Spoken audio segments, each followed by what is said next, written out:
tetap terjadi kegagalan pembentukan asam amino tahap 4. Kita kembali ke atas. Asam amino tahap 4 kan hasil dari protein ini. Ini adalah makanan buat sel. Ini bahan pembangun sel. Setiap produk bahan pembangun sel. Ketika terjadi kegagalan ini, penciptaan kode asam amino tahap 4, berarti supply ini terganggu, ini terganggu, sel jatuhnya adalah sel rusak. Kalau kita bicara, berarti kita bicara organ. Organnya ikut rusak berarti ya? Ya. Sederhana, kalau pakai kacamata mikroba. Ya. Dengan memahami cara kerja mikroba, sistem demi sistem, tahapan ini semua, kita bisa melihat bahwa manusia sakit itu hanya karena satu hal tadi. Manusia sakit hanya karena ada dominasi dari salah satu strain. Iya. Terutama yang di atas ya, Mbak ya? Ya. Pada manusia saat ini, kita justru sebetulnya kekurangan di sini, Pak. Kita banyak kehilangan di sini. Oh, kekurangan apa, Mbak, tadi? Fase negatif. Fase negatif. Oh, fase negatif. Nah, ini kita malah kekurangan, Pak. Ya. Corona dari hewan, kan? Ya, betul. Tadi kita sudah bahas bahwa sifat bakteri kan cycle tadi. Ya. Ketika ada virus dari luar yang bermutasi masuk, kalau ininya komponen virus di tubuh manusia, si manusianya itu bagus, ya, virus yang alamiahnya ya Pak, kalau virus alamiahnya juga bagus, lalu ada invasi virus dari hewan, itu nanti akan bisa dilawan, dia akan mati, dibunuh. Tapi kalau tidak ada, ini tidak ada, berarti yang terjadi adalah mereka menguasai. Dia menguasai sel, proses ini. Tetap terjadi kenaikan di sini. Ya. Suaranya jelas kah? Jelas. Tadi putus-putus sih sedikit-sedikit. Ya, tapi jadi intinya yang merah itu nggak boleh naik ya, Mbak ya? Angka ini. Ya, tapi juga nggak boleh nggak ada kan? Tidak boleh nggak ada, juga tidak boleh. Karena saya lihat itu kan dari mulai yang pertama itu apa tadi, metan, itu menghasilkan metanol, menghasilkan etanol, lalu nitrit, itu kan urutan kan? Betul. Berarti kalau iya, kalau metannya nggak ada, otomatis nggak ada proses kan? Nggak ada bahan yang diolah kan? Ya. Betul. Ya. Pada akhirnya metan tinggi. Berarti yang di atas itu apa namanya istilahnya Mbak, yang 30% itu disebutnya? Fase negatif. Fase negatif. Itu yang harus dikontrol ya? Sebetulnya kalau kita mau bicara keseimbangan, ini semua harus dikontrol, Pak Di. Oke. Semua ini harus dikontrol. Jadi jumlahnya nggak boleh, jumlahnya harus 30, 50, dan 20. Ya. Kalaupun misalnya, ya, yang alamiahnya, kalau secara alamiah terjadi kenaikan di sini, misalnya gitu ya, secara alamiah, kan karakternya bakteri kan satu, saya tadi sebetulnya. Ya. Jumlah dia 30, 50, 20, naik 1% aja, ini yang 1% didorong untuk mati. Udah ada reaksi imun ya, tubuh sudah melawan ya? Itu sudah alamiahnya seperti itu. Oke. Ya, nah. So, masalahnya kenapa kemudian kita nggak berhasil, malah jatuh makin buruk. Karena kita udah nggak punya, banyak kehilangan di sini.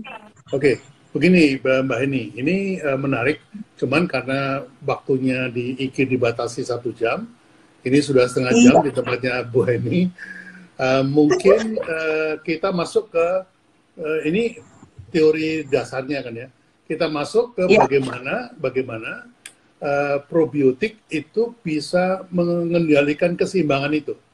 Karena tadi kan kata kuncinya, kalau seimbang antara gram positif, gram negatif 30%, kemudian netral 50% dan gram positif itu 20%, maka manusia dinyatakan sehat, ya kan? Nah, artinya bagaimana kita bisa memelihara keseimbangan ini sehingga kita mempunyai daya tahan tubuh yang tinggi, tidak perlu terkena COVID. Kira-kira seperti itu. Ada saran mungkin?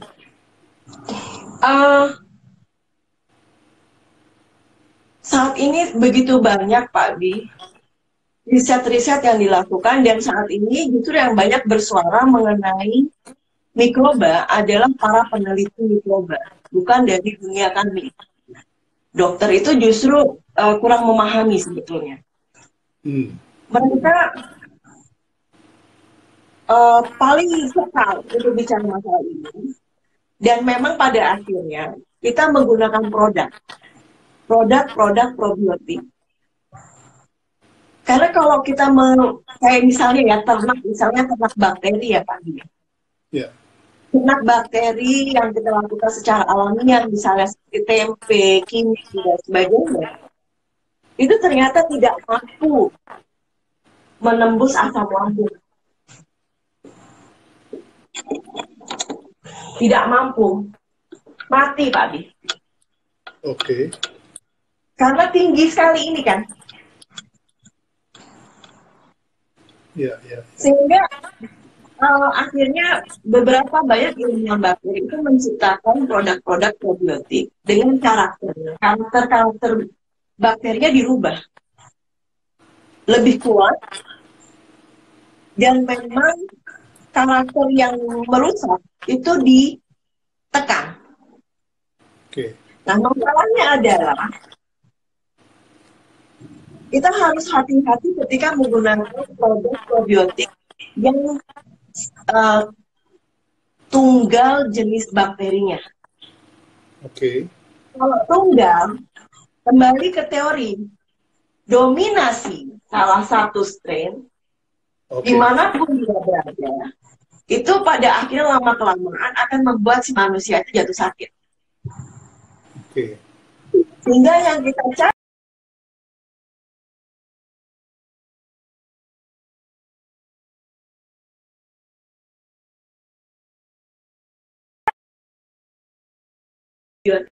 tunggu Bu Dokter. Loading. Ya. Udah. Sampai mana tadi ya Pak Bi? Maaf ya Pak. Tadi kenapa tidak boleh menggunakan bakteri tunggal? Karena hanya akan memperkuat salah satu gram negatif, netral ataupun positif ya.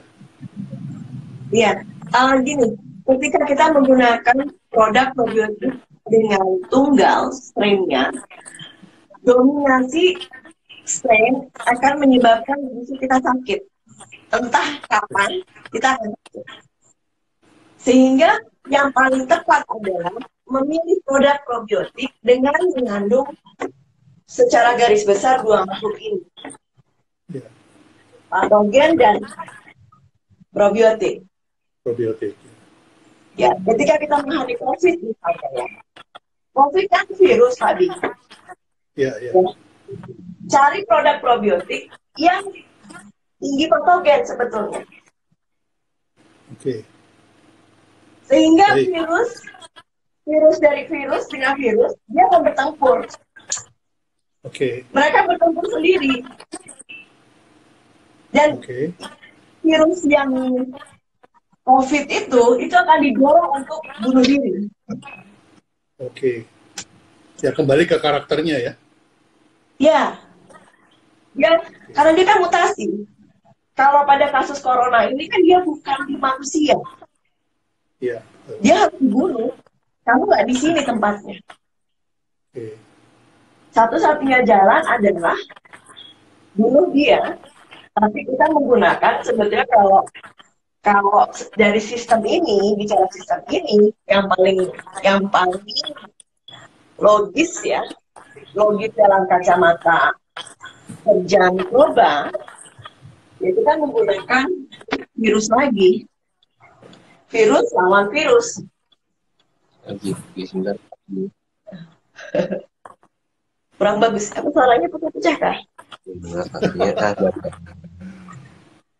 Makin berat nih Mbak kayaknya, jadi sebaiknya mungkin kita buat rangkuman, karena ada request teman-teman minta dikasih waktu untuk tanya-tanya katanya. Jadi saya kira ini basicnya sudah dipahamin, bahwa di dalam sel ada 3 jenis gramasi yang negatif, kemudian netral dan positif, dan komposisinya harus 50, 50, dan 20. Nah, sekarang teman-teman menanyakan nih bagaimana caranya untuk meningkatkan daya tahan menghadapi Corona 19 ini, Mbak, COVID-19 ini. Itu mungkin yang bisa dijelaskan. Kameranya kembali ke Bu Dokter saja. Karena itu papan tulis atau tembok, Mbak, yang ditulis ini? Papan tulis, Pak. Oh, oke. Baik, jadi ini kalau ini saya kan dikasih sama Bu Dokter 3 produk ini nih. Ya. Ini, kemudian ini, ya, kemudian ini, dan ini kan ya. Ini kan memang dipersiapkan untuk menghadapi coronavirus kan. Jadi saya campur-campur jadinya kayak gini nih Mbak. Jadi saya kalau minum sekarang kayak gini. Ini air separuh, kemudian sisanya adalah 3 ini saya campur jadi 1. Ini jadi minuman saya sehari-hari untuk menjaga keseimbangan dari gramasi tadi kan. Ya mungkin Mbak ini bisa menjelaskan lebih baik karena saya hanya pengguna, jadi mungkin saya cuma pakai bahasa awam. Silakan Mbak. Kita udah tinggal berapa menit lagi ya Pak Bi? Berapa Mbak? Berapa menit lagi? Jadi kalau yang I7 itu tingginya di sini Pak. Dia tinggi di probiotik. Oke, probiotik. Di bawah ya. Di 20%. Sebetulnya setiap formula, kalau formulanya produknya BioTH, dia punya semua sistem. Ini ya, yang ini ya? Ya. BioTH itu semuanya ada. Semua produk itu ada. I7, MG Pro, Bioterapi, ya. Itu semua fase ada. Semua fase ada ya? Oke. Ya. Jadi semua satu sistem sebetulnya. Okay. Namun masing-masing ada yang walaupun dia satu sistem 3 fase, tapi ada kecenderungan tinggi probiotik, ada kecenderungan tinggi patogen. Untuk yang I7 dia probiotik. Oke. I7 probiotik. Ya, MG Pro, virus patogen. Oh, MG Pro ini untuk untuk memproduksi patogen melawan virus yang masuk ya. Oke. Iya, yang bioterapi juga. BioTH sama juga. Ya, bioterapi juga sama dengan MG Pro, tapi MG Pro lebih kuat daripada bioterapi. Oke. Ya, di situ. Jadi kita ciptakan virus lawan virus ya. Betul. Kenapa kita kombinasikan kedua ketiga formula itu? Karena kan yang kita hadapi itu kan benar-benar masuk dari luar. Kita harus, dan dia itu masih proses. Ya, Kalau kita harapannya cepat multiplikasi. Jadi lawan pasukan sebanyak-banyaknya. ya. Kalau dibilang produk-produk itu adalah isinya mikroba, ya kita kirim pasukan. Ya. Karena badan kita sendiri udah kenal pasukannya. Sederhananya seperti itu. Kalau ini jadi ya, kalau Mbak? negara, ya kita lagi diserang, kita kirim pasukan. Nah, sudah penyeimbang. Oh, ini penyeimbangnya ya. Oke. Jadi ibaratnya itu manis itu makanan, dia bawa makanan. Ya. Kan yang apa yang i7, MG Pro, Bioterapi itu dia sebenarnya rasanya rasa asli mereka ya. Ada yang asli, ada yang bau-bau nggak enak gitu kan. Dan ya. Yang ini yang nggak enak nih, Mbak. banget. Ini nggak enak nih. Kalau ini saya suka nih rasanya nih. Asam-asam gimana? Kalau ini manis banget ini. Ya, itu isinya makanan, Pak. Oke. Jadi memang peran-peran masing-masing produk itu punya peran masing-masing. Ya. Kalau i7 itu lebih tepat dipakai sebetulnya saat kita sakit. Ya. Saat kita sakit, itu mulai demam, i7 sebetulnya yang dibutuhkan. Ya. Tapi kalau pencegahan, itu yang bioterapi dengan MG. Ini ya, yang ini bedanya main biru apa, Mbak? Kan sama aja ya sebenarnya. Kalau yang biru sejenis dengan i7. Oh, oke. Cuma i7 dia lebih kuat lagi. Oke. Baik, paham sekarang saya. Karena saya pikir BioTH biru itu digantikan oleh BioTH hijau. Ternyata BioTH biru ini sejenis dengan ini ya, i7 ya. Iya. Jadi mainnya cuma di situ aja dua itu. Betul. Jadi memang intinya sih kalau dari riset yang di Wuhan itu termasuk Korea Selatan juga penanganannya dengan pakai probiotik itu Pak Di. Penanganan Korea Selatan sehingga terkendali coronanya, mereka menggunakan probiotik. Memang ya istilahnya apa ya? Ini peperangan, gitu kan? Kalau tubuh kita adalah sebuah negara, ada diserang, terus sedangkan di dalam kita itu kekurangan pasukan, ya produk probiotik itu adalah pasukan tambahan yang paling sering disebut sebagai artileri. Ya, betul. Ya. Nah, pertanyaan saya nih,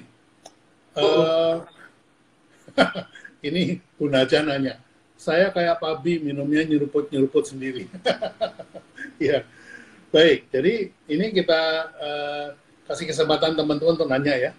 Karena mereka nggak bikin kesimpulan sendiri masing-masing dan kelihatannya rada-rada ada yang ngawur juga. Oke. Ini ada yang mengatakan, ada yang nanya, untuk corona yang mana dok? Gitu. Ada yang jawab, oh jadi i7 dikonsumsi saat badan sakit. Nah ini mungkin dijelaskan lagi, untuk corona ini yang mana nih yang harus dikonsumsi? Ya. Ada yang nggak ngerti juga, nggak apa-apa, nanti kita ulang lagi ya. Ya. Saya udah 9 kali dijelasin, tetap nggak ngerti. Jadi gini, sebetulnya kalau kita untuk pencegahan, ya mencegah corona, yang paling tepat adalah MDT. Karena itu pasukannya paling kuat untuk menghadapi virus. Paduannya adalah bioterapi sama madusu, itu bisa dipadu-padankan. Ya. Kenapa? Karena kalau untuk pencegahan, sebelum dia masuk, sebelum dia menguasai, bunuh, dilawan, kan. Tapi kalau kemudian dalam proses itu ternyata kita jatuh, sistem imun kita jatuh, gitu kan, kalah, mengalami kekalahan, mulai demam, harap diingat, kebutuhan sel untuk bertahan itu apa? Makanan kan, nutrisi, hormon, enzim, supaya akhirnya dinding sel ini kuat dan sebagainya ketika ditekan oleh makhluk asing. Yang dia butuhkan adalah asam. Sehingga yang paling tepat ketika kita mengalami mulai rasa demam dan sebagainya adalah produk yang mengandung paling tinggi probiotik. Dalam hal ini adalah atau yang foto biru. Foto biru ya. Iya. BioTH BioTH yang kemasannya biru ya. Biodeli. Iya. Biodeli betul. Itu i7 versi yang lebih lemah ya istilahnya. Iya. Lebih kepadatan, kita bicara kepadatan, karena semakin padat, semakin banyak, berarti semakin kuat. Nah, kalau yang biru itu kepadatannya di bawah i7. Oke. Nah, ada yang nanya nih, Bu Heni, produknya kok masih susah didapat ya, gitu.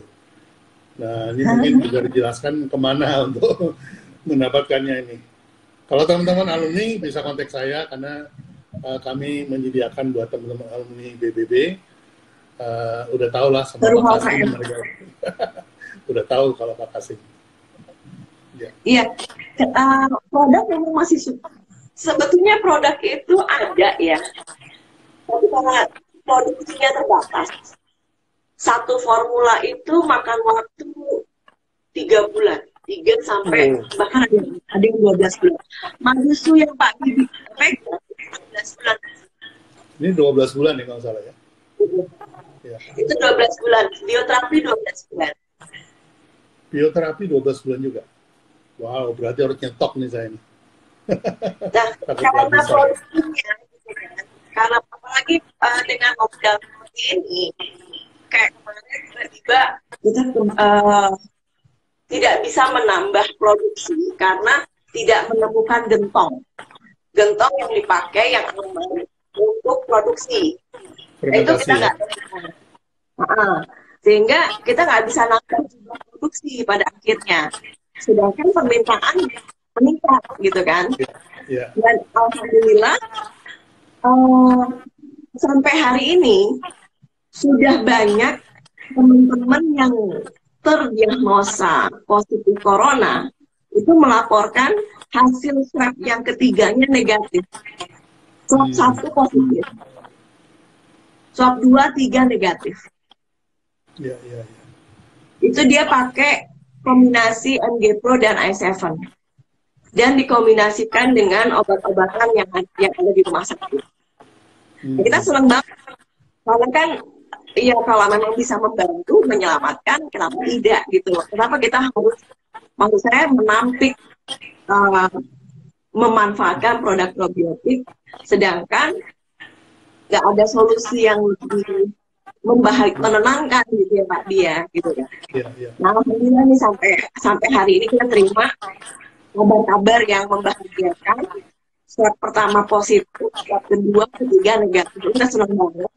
Dan itu mulai dari masyarakat biasa sampai nakes. Ada beberapa perawat yang melaporkan juga. Mereka yang sudah PDP dan sebagainya itu alhamdulillah ngasih kabar swab yang ketiga negatif. Kita udah senang banget deh gitu. Nah, memang terbatas karena